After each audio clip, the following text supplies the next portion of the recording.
Curl the pal. All right, let's do this. Welcome back, everybody. This is another episode of CornbReaD. I am here with my brother, Dr. Hip, brother Ash. I'm Kurt. Today we're talking about daddies. Before we get into that, I want to remind everybody to visit our site, eatmorecornbread.com, and to go ahead, subscribe, like, click all the things at Eat More Cornbread on IG and Facebook. So again, we're talking about daddies today. I think this episode is called Daddy Issues. That can mean a lot of things. Black men and daddy issues. Black men and daddy issues. This is about us. It's about us. In case you didn't, it's about us and our daddy issues. And we're talking about some of the things we've had to go through with our dads, without our dads, and because of our dads, or because our dads weren't, or because our dads were. All of these things, right? So we're gonna talk about all of this, man, because there's a reason. Well, we're gonna get into all of it. If your dad was there, there's a reason why he was there. If he wasn't there, he probably had some options. But we're gonna get into all of it because I think we have a pretty wide array of experiences with our fathers here, kind of represented on this discussion today. So I think we can get a good conversation about what daddy issues mean, Black men and daddy issues mean. So y'all got some daddy issues? Who doesn't? Right. Like, and maybe most people don't. Let me not say that. So I was being facetious, but I wasn't. Yeah, no, I think in some capacity, whether your father may or may not have been in your life, we grab some level of either connection and or disconnection in terms of discovering ourselves with that person, without that person, or knowing of that person and that person's being a part of us and trying to still figure out life, knowing presence or a deficiency of absence. And so issues, that's a wide spectrum of a word, because again, it's impacted. If you're a Black man, it's impacted you in 1,000 different ways. And I don't, this show is definitely not enough time to kind of get into the depths of it. But I think what we want to do today is try to showcase, what it looks like to be vulnerable and share and talk about identifying what your issue might be, but also what a community looks like of other Black men who either are experiencing some of the same things or are being courageous and powerful in their spaces to discuss how those things have impacted them and how they've come out of those things, and serving as a representation of how we still come out without. What about you, brother Ash? Yeah, I'm just thinking about it all and trying to figure out where I want to start. Because this subject matter is so dense within itself. I mean, we're not going to act like, even practically, Father's Day is around the corner. We're not going to act like that. Generally, when Father's Day comes around, there is like a gloom sometimes. Just we know that society-wise, right, things just don't always match up to like Mother's Day, right? And the same appreciation isn't always there. There's definitely a level or change of appreciation as it relates to Father's Day.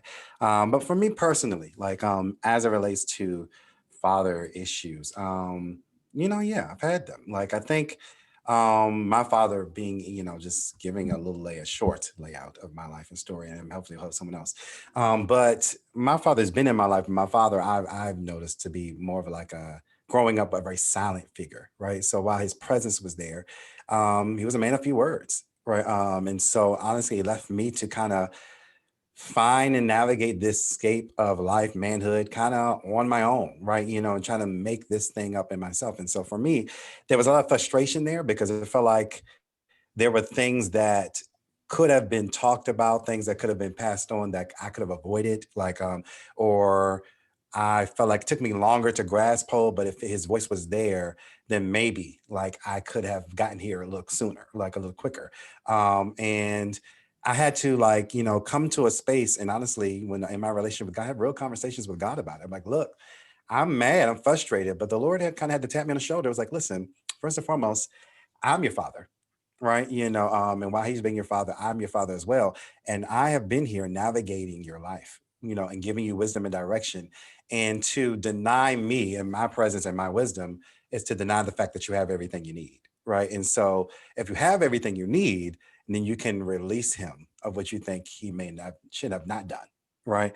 And I had to sit in that space. And when I began to sit in that space and really begin to release of this obligation of what I think I needed, right, or should have gotten, I was able to really appreciate and love more where he is, right? And actually what he does do, right? I was able to see it and measure it for what it is, how much he actually is showing and what he is giving, and recognizing where he is what what he can give me, right?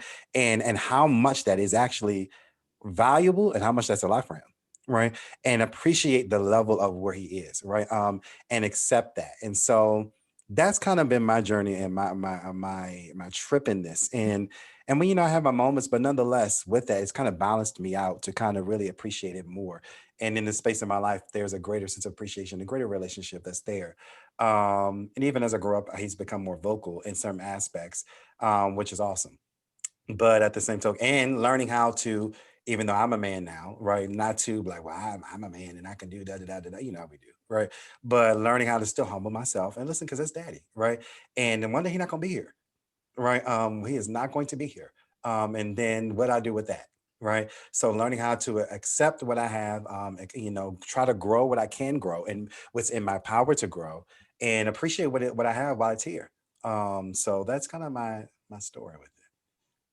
I think it was you, Curtis. So someone we were talking earlier about absenteeism, because like you and I have contrasting stories actually. So like, my parents split when I was like 9, and my father's always been around.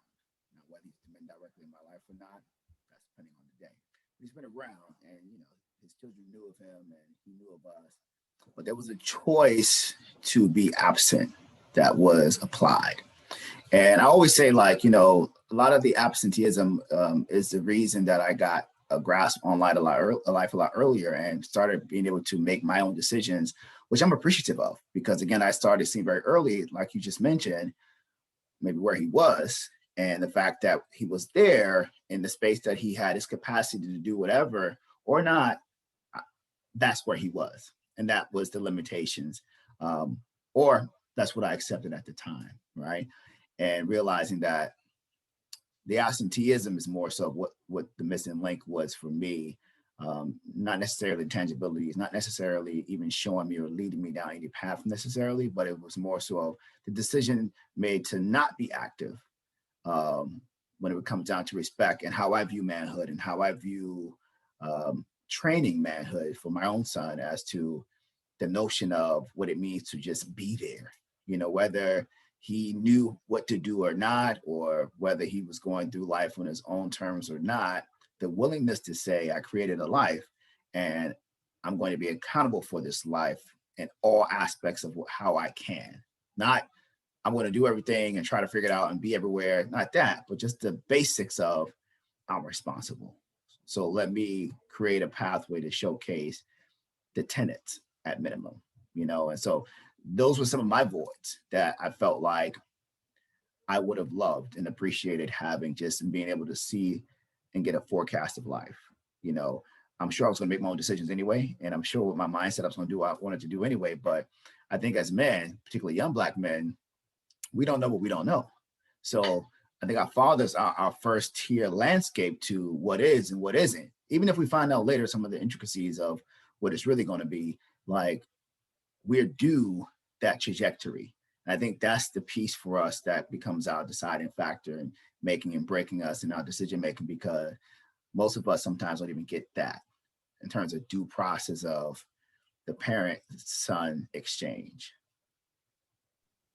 But I think that's why we say things like it takes a village, because sometimes those key figures are gone for whatever reason, whether it's a matter of choice or whether they were there actually but silent. I'm there in presence only, but not in spirit, or in a situation where they were taken from you. As in my case, and even though there's this common experience of a somehow absent father, we still had to somehow forge this path ahead and make our own decisions. And then we found a community to kind of maybe not necessarily fill the void, but to help us kind of shepherd our thoughts into a direction.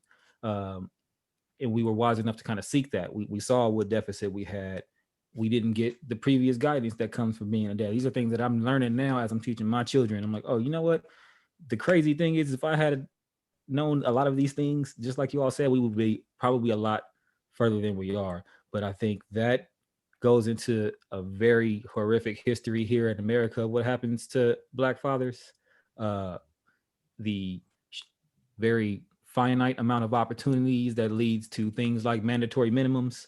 Yeah, that's a word. Those things affect. That's a word. Yeah. That's a word. So those things affect us so much that we don't know it until later, until it's our turn to do the thing that was supposed to happen to us. So we don't even know what we don't know. So we could get upset and say, you know, my dad didn't do this, my dad didn't do that, but we don't even know what it is. We're probably just looking at another experience and say that person's dad did this for that kid and I want that too. But that's not our own experience. Our experience was to go through what we're supposed to, and to recognize that when there is that absence, we still must go for it. We still have to figure it out. I think Brother Ash said it last episode. We still have to make do. We can't just say, I didn't get this from my dad, so you know what? I'm gonna go ahead and make bad decisions for the rest of my life. I'm good because I got a reason to. No, you can't. You don't do that, because we still are representing each other. I'm still representing all of you. I still take that responsibility. And what I learned from my father is you can make a mistake and not become that mistake. And even while he was kind of living out that mistake, he was teaching me these lessons too. So I didn't have, it's crazy. He was taken away from me physically, but man, I would speak to him. We would write letters and he would guide me as a father from where he was. And you know, I'm forever appreciative of that effort. So we know what that effort can look like. Even when the system says you can't, that effort can still be present. Yeah, I mean, I don't know. Again, not enough time in the day, right? But I will say this, right. Because I think the biggest things I want to convey in this episode is really helping people to understand a lot what you just said, Curtis, that with or without the guidance that we are due, right? Because as Black men, a lot of times we will brush off the fact that we're missing fatherhood in our lives just to keep moving, and that becomes our defense mechanism, but it doesn't end up well sometimes because it's a balling up factor that impedes our mentality, and then the mental health is jacked up and your perception is jacked up, and you have trust issues because of abandonment, you know. And that's one of the things that we don't get to say as Black men. You know, if we don't have our fathers in our life, we never want to say we got left, because again, that's weakness. When in fact, that deficiency has been our strength, particularly if you have used that energy to persist and develop yourself almost from the ashes of not nothingness, because you come from something. And I want to make that point clear as well, that whether your father is absent or in your life, you know, to Ashley's point earlier, honoring is important because, again, you have an origin. And I think we all have to still give it up for that piece. But we still have to deal with our issues as well. We still have to deal with the fact that we're still dealing with the abandonment, maybe, or if you lost your father due to death or illness, or you never knew him in general, and you're doing this thing called life as a Black man, just moving forward, you know, taking your time to identify everything you feel on that journey and honor those feelings in those moments is going to be essential and important to you. Because I think Ashley said it best, it's going to take time for you to, Ashley and Curtis, actually, it's going to take time for you to give yourself approval for allowing yourself to know nothing in the journey, so that as you define yourself, you now have attraction to go forward. And if you procreate, or if you have brothers, young brothers, or mentees, etc., you can feel good about giving them something that's still showing you that you're still here and going forward. You know, I use that platform as my own best example of, you know, I could have cried and said, like, you know, told my pops, like, you know, bro, like, you're alive, you're well, you're healthy, I wanted you around more.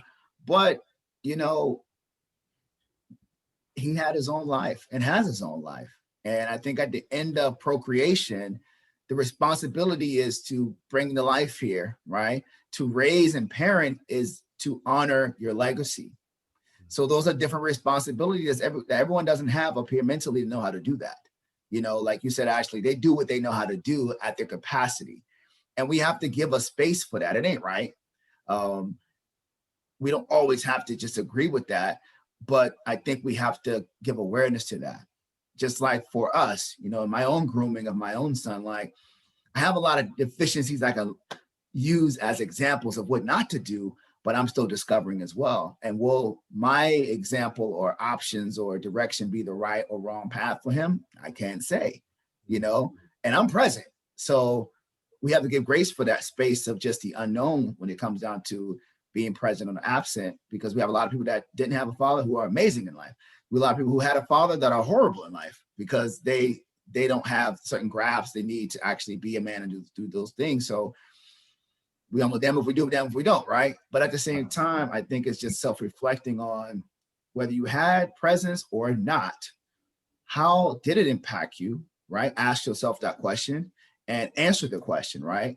Are you mentally frustrated, challenged? Are you thriving and realize that you decided to maybe choose your manhood earlier, you know, and actually go forth and use that energy as fuel instead of, you know, a cry or a reason to kind of, you know, go backwards in life and do things that railroaded your future from having opportunities because you made decisions that were an outcry. You know, some of us are stronger than others. So giving that a reality check in terms of being aware that if you're really weak and vulnerable, talk about that, say something, find a community, find other like spaces so that you can build like minds to actually progress together, because it's going to be different spaces and scenarios for everyone. You know, you didn't have your father around and maybe you were raised by a group of women, right?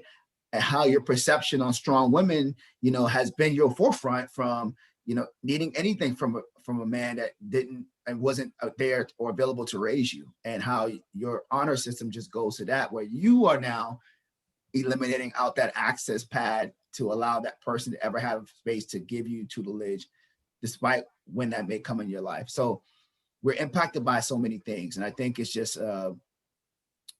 important to go down the path of your own discovery, to talk about it. One, recognize it, right? Speak it, right? Talk to somebody about it, not just continue to carry it, because again, it could be your blessing or your curse, you know, and how fulfilling you see life or view life, or if you continue to carry that hole or that void that isn't serving you, you know, and it's not giving you a space to stand on and being the man that you know and feel in your heart and mind that you can become.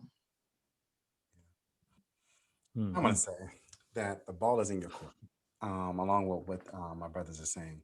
The ball is in your court. The power to choose, the power to decide is in your court. And so, and as you get older, that ball, you come under the awareness that ball is in your court. What if you're listening to me and you may be young, you can be 16, 17, 18, you can be older, whatever the case may be, but the ball is in your court. And the older you get, the ball remains in your court for you to make the decision of what you want out of any given space, right? Especially in these relational spaces. The determination, the decision is yours.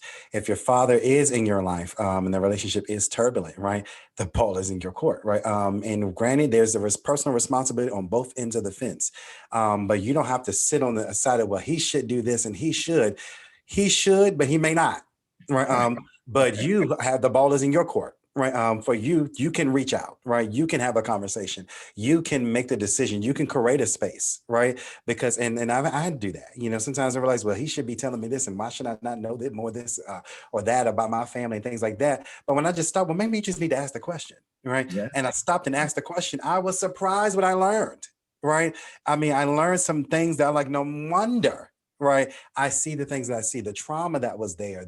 I was like, wow. Right. And then help me put the pieces together. But I had to make the decision, right, to do something with the space, right, or the lack thereof, right? Maybe your father isn't there, right? And you are trying to navigate now life as a man and now about to be a father, right? And there's fears, there's all these things that come in the way in. Will I measure up? Will I be a father? Will I do the same thing that happened to me? The ball is in your court. Thank God that manhood or fatherhood is not a gene that's in your body. It's not in DNA. It is something that is learned. It is something that is developed. It's a decision, right? Come on, Jesus. It's a decision, right? It's something that you decide. It's commitment. It's a day by day. It's a walk. It's a daily walk, right? And so if you commit to the daily walk, right, then you too can produce that aspect of fatherhood. And it's something that you're going to grow into. It's something, so allow your heart to melt, and you're going to grow into that fatherhood the more you sit in those spaces of sonship. right? The Lord, you recognize yourself as a son. What are your intricacies as a son? What are the things that hurt you as a son? What did you need as a son? The more, as you recognize your space and relationship with God as Father, right? In any space or capacity, recognizing these things that help you fill that space, it's going to help you grow and mature and matriculate into that aspect of fatherhood. But I would leave you with this. The ball is in your court. So what do you want to see out of the space? Pause for the dramatic effect there, because every time Brother Ash gets on one of those kicks, that's what it's supposed to be. He's supposed to say that. We can feel that spirit coming through. And Dr. Hip, we definitely appreciate those messages that you sent too. I think with a couple of seconds, I want to say, when it comes to daddy issues, those are our issues too, because that's a relationship and we're part of it. So we gotta own our part of it. If we got a misunderstanding or something that we're just not clear on, or something we disapprove of in the relationship, it is our responsibility to stand up for exactly what we expect out of it, and try to get that reciprocity. So with that, I'm going to go ahead and close it off here. We got less than a minute left. I want to say visit our website at eatmorecornbread.com and like our page at IG and Facebook at Eat More Cornbread. And if you like what you hear, come back next time. I think this was the closing. We ending the season, fellas. That's it. We'll see y'all soon. Might be a part 2 to this, but for now, eat more cornbread, folks. Eat more cornbread. Eat more cornbread.